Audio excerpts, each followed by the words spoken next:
इस वीडियो में आप सबका स्वागत है। पिछले वीडियो में क्वेश्चन टैग का पहला पार्ट हमने ख़त्म कर दिया है। आज क्वेश्चन टैग का अगला हिस्सा हम इस वीडियो में पढ़ेंगे।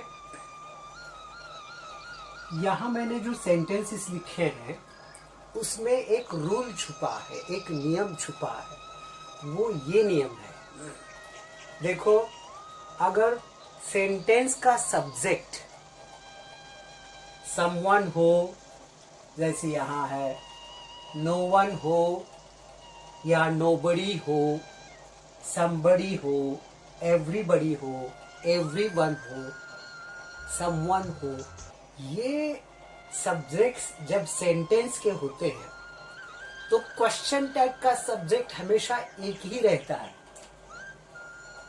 दे दे दे दे दे।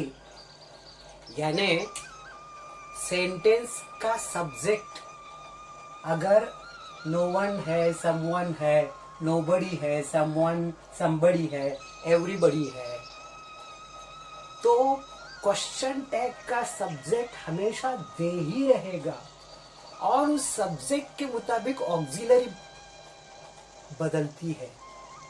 वो भी कब बदलती है वो हमने देखी है। अगर सेंटेंस में इज है तो दे के साथ इज नहीं चलता, इसलिए आर आएगा। सेंटेंस में वॉज हो तो दे के साथ वॉज ठीक नहीं है सॉरी, इसलिए वर आएगा। सेंटेंस में अगर डज है तो वो हटा के डू आएगा, क्योंकि दे के साथ डज कभी नहीं लेते। सेंटेंस में अगर हैज है तो हैज नहीं लेते, उसके बदले हैव लेते हैं। सेंटेंस में वर्ब के साथ अगर एस या ईएस लगा है तो डू लेते हैं, क्योंकि एस ईएस अगर लग जाए तो वैसे जनरली डज लिया जाता है, लेकिन डज दे के साथ सूटेबल नहीं है, इसलिए डू लेते हैं। अब ये हमने नियम केवल थ्योरी में पढ़ा, अब प्रैक्टिकल में पढ़ेंगे। No one came, no one came. अब ये सेंटेंस नेगेटिव है, इसलिए क्वेश्चन टैग पॉजिटिव होना चाहिए, यानी ऑक्सिलरी प्लस सब्जेक्ट होना चाहिए। अब देखो इस सेंटेंस में क्या ऑक्सिलरी दिया गया है? नहीं है, तो हम वर्ब के इस फॉर्म से ऑक्सिलरी को ढूंढ लेते हैं। इसके पहले वाले वीडियो में भी आपने देखा है कि वर्ब का दूसरा रूप यानी पास्ट टेंस का फॉर्म हो तो डिड लेते हैं, इसलिए हमने डिड ले लिया। डिड और नो वन सब्जेक्ट है सेंटेंस का, तो फिर क्वेश्चन टैग का सब्जेक्ट दे होना ही चाहिए, इसलिए दे, डिड दे, ये क्वेश्चन टैग बन गया। दूसरा सेंटेंस समवन है, इसलिए पक्का ध्यान में रखना कि समवन है, इसलिए क्वेश्चन टैग का सब्जेक्ट दे ही रहेगा। अब उस सेंटेंस में ऑक्सिलरी देखो क्या है, इज है, लेकिन दे के साथ इज नहीं आ सकता, इसलिए जैसे कि उस रूल में बताया गया है, इज हो तो आर लेना, आर ले लिया। अब सेंटेंस पॉजिटिव है, इसलिए नेगेटिव बनाने के लिए एंटी, क्वेश्चन नेगेटिव होगा इसलिए एंटी आरंट, और दे तो आएगा क्योंकि समवन से सेंटेंस की शुरुआत है। अब तीसरा सेंटेंस देखो, nobody has taken dinner. Nobody से शुरू है, इसलिए सेंटेंस हो गया नेगेटिव। अब क्वेश्चन टैग चाहिए पॉजिटिव, का मतलब है ऑक्सिलरी और सब्जेक्ट। सब्जेक्ट पहले से ही तय है, क्योंकि नोबडी सेंटेंस का सब्जेक्ट हो तो क्वेश्चन टैग का सब्जेक्ट दे ही होना चाहिए। इसलिए अब देखो हैज है सेंटेंस में, तो वो हैज नहीं लेते, क्योंकि दे हैज ये कॉम्बिनेशन ठीक नहीं है, इसलिए हैव लेते हैं। हैज हो तो हैव लेते हैं। सेंटेंस नेगेटिव है, इसलिए question tag positive, have they. अब चलिए अगले सेंटेंस की तरफ। somebody was singing, कोई गा रहा था। अब somebody है इसलिए क्वेश्चन टैग का सब्जेक्ट दे ही होना चाहिए, रूल कहता है, इसलिए दे तो पहले से ही हमें मालूम है। अब was है, लेकिन दे के साथ was ठीक नहीं है, दे was सही नहीं होता, इसलिए was हो तो क्या लेते हैं, was हो तो were लेते हैं, were। अब ये सेंटेंस पॉजिटिव है, इसलिए क्वेश्चन टैग को नेगेटिव बनाने के लिए एंटी जोड़ दिया गया है, weren't they, ये हो गया क्वेश्चन टैग। अब अगला ले लो, एवरीबडी। अब एवरीबडी, समवन, समबडी, नोबडी, ऐसी अगर सब्जेक्ट ऐसे हो तो पहले हमें मालूम होना चाहिए कि क्वेश्चन टैग का सब्जेक्ट हमेशा दे होता है। अब यहाँ वर्ब का पहला फॉर्म उसे एस लगा, ईएस लगा है, वर्ब का फॉर्म और एस और ईएस अगर लगता है तो वैसे डज लेते हैं, लेकिन दे डज नहीं होता, इसलिए दे के साथ डू को रखते हैं, डू। लेकिन सेंटेंस पॉजिटिव है इसलिए क्वेश्चन टैग नेगेटिव बनाने के लिए एन अपॉस्ट्रोफी टी को जोड़ा गया है, डोंट दे क्वेश्चन टैग है।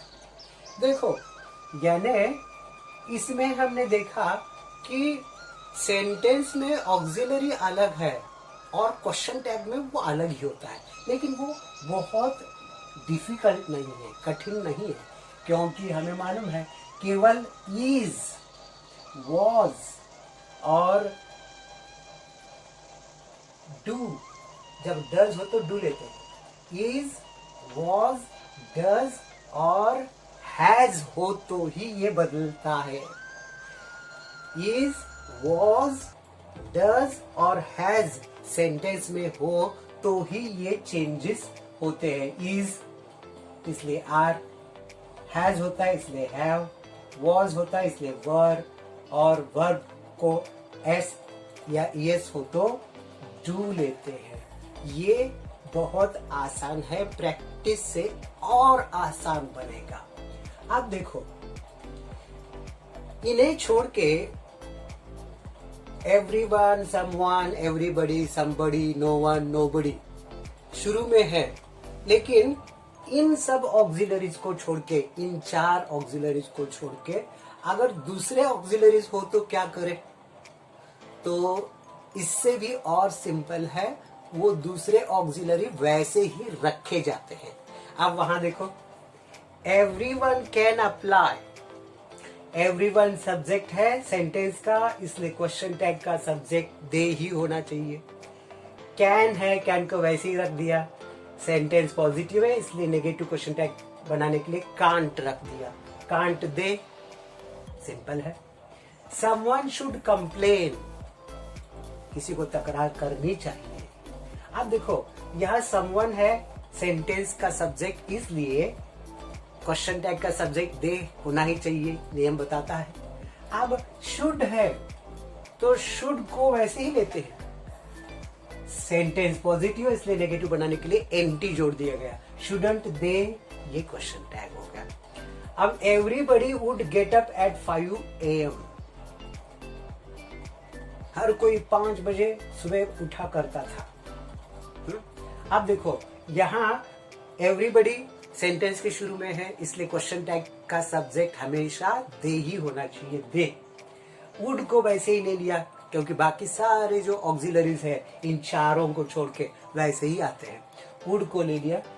सेंटेंस पॉजिटिव है इसलिए क्वेश्चन टैग नेगेटिव बनाने के लिए एंटी जोड़ दिया गया, वुडंट दे क्वेश्चन टैग। ये एक रूल था, ये एक नियम था, और उसके सेंटेंसेस जब आते हैं तो आप भी इसी आसानी से उनके क्वेश्चन टैग बना सकते हैं।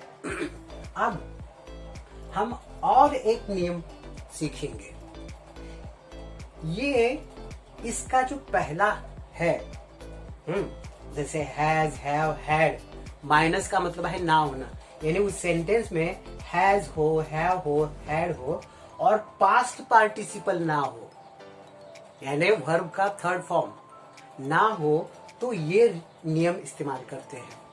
तब उस हैज के लिए डज लेते हैं, हैव के लिए डू लेते हैं, और हैड के लिए डिड लेते हैं। ये रूल और इसके सेंटेंसेस पिछले वीडियो में भी आप देख सकते हैं। इस बार भी क्यों ले रहा हूं, क्योंकि इससे संबंधित एक दूसरी बात यहाँ मुझे बतानी है, इसलिए दोनों को इकट्ठा कंपेयर करने के लिए, तुलना के लिए हमने ले लिया है। अब देखो, आपने देखा कि सेंटेंस में हैज है, हैव है, हैड है। जैसे अब उस रूल को संबंधित सेंटेंसेस मैं यहां लेता हूं। हैज है, हैड है, हैव है। लेकिन उसके बाद वर्ब का तीसरा फॉर्म नहीं है। देखो, है, नहीं है, नहीं है नहीं है। वर्ब का third form past participle form ही नहीं। तो फिर नियम कहता है कि तब तुम हैज के बदले डज ले लो। डज सेंटेंस पॉजिटिव है, इसलिए क्वेश्चन टैग नेगेटिव बनाने के लिए एम्प्टी। डजंट और इट कैसे आ गया? हाउस यानी घर निर्जीव और एक है, एक वचनी, इसलिए इट ले लिया। Doesn't it. अब यहां देखो, you had no pencil. Had है, लेकिन उसके बाद पास्ट पार्टिसिपल यानी वर्ब का थर्ड फॉर्म नहीं है, इसलिए हैड के बदले लेते हैं डिड। डिड और सब्जेक्ट है यू। अब ये सेंटेंस ही नेगेटिव है, इसलिए क्वेश्चन टैग पॉजिटिव बन गया है। अब यहां देखो, सेंटेंस में हैव है, लेकिन उसके बाद पास्ट पार्टिसिपल नहीं है, तो फिर वो कहते हैं कि हैव के बदले क्या ले लो? डू ले लो। ले लिया डू। सेंटेंस पॉजिटिव है, इसलिए नेगेटिव क्वेश्चन टैग बनाने के लिए एंटी, एन अपोस्ट्रोफी टी ले लिया। और बॉयज यानी बहुत, इसलिए दे। ये इस रूल से संबंधित। समझो, अगर सेंटेंस में हैज है, हैव है, हैड भी है, लेकिन उसके बाद पास्ट पार्टिसिपल हो, तो जब हैज, हैव, हैड के बाद वर्ब का थर्ड फॉर्म आता है उस सेंटेंस में, पास्ट पार्टिसिपल, तो ये जो ऑक्सिलरीज है वैसे ही रखते हैं, यानी हैज को लेते हैं, हैव को वैसे ही लेते हैं, हैड को वैसे ही लेते हैं। उसके एग्जांपल्स यहाँ देखो। The cat has slept. Has के बाद देखो, ये वर्ब का यानी स्लीप, ये स्लीप फर्स्ट फॉर्म है, स्लेप्ट सेकंड और थर्ड फॉर्म है, यानी थर्ड फॉर्म आ गया, इसलिए हैज को वैसे ही लेते हैं, हैज। और क्वेश्चन टैग नेगेटिव बनाने के लिए एंटी। और कैट यानी एक प्राणी हो तो इट सर्वनाम, हैजंट इट क्वेश्चन टैग। इस सेंटेंस में देखो, the workers haven't gone, verb go का तीसरा है, गो का तीसरा गॉन, गो, वेंट, गॉन, इसलिए हैव के बाद तीसरा फॉर्म आ गया, तो फिर हैव को वैसे ही लेते हैं, हैव। वर्कर्स बहुत से हैं, इसलिए दे सर्वनाम। अब ये सेंटेंस ही नेगेटिव है, इसलिए क्वेश्चन टैग पॉजिटिव बन गया है। अब यहां देखो, ये जो है, ये सेंटेंस हमने एक साथ क्यों ले लिए? क्योंकि दोनों में हैज, हैव, हैड, दोनों तरह के सेंटेंसेस में हैज, हैव, हैड आते हैं, तो स्टूडेंट्स अक्सर कंफ्यूज्ड हो जाते हैं। और जब उन्हें लगता है कि हैड को वैसे ही रखो, हैव को वैसे ही रखो, हैज को वैसे ही रखो, तो वो लिखते हैं और सेंटेंस गलत होता है, क्योंकि उस हैज, हैव, हैड के बाद उस सेंटेंस में वर्ब का तीसरा फॉर्म ही नहीं होता। ये दो बातें आप अगर याद रखेंगे तो ये हो चाहे ये हो, हर तरह के सेंटेंस के क्वेश्चन टैग आप परफेक्ट लिख सकते हैं और कॉन्फिडेंटली मार्क पा सकते हैं, और आगे की इंग्लिश की जितनी भी तुम्हारी प्रॉब्लम्स है वो इस बेसिक प्रॉब्लम से हल हो सकती है। तो आज के लिए मैं इतना ही काफी समझता हूँ और अगले वीडियो में क्वेश्चन टैग से संबंधित और जानकारी हम ले लेंगे, जैसे इंपरेटिव सेंटेंस जिसमें रिक्वेस्ट ऑर्डर होता है, ऐसे सेंटेंस के लिए क्वेश्चन टैग कैसे जोड़ते हैं या कौन सा क्वेश्चन टैग होता है, ये सारी बातें हम अगले वीडियो में पढ़ेंगे। तब तक के लिए कहता हूँ अलविदा, goodbye, thank you, take care.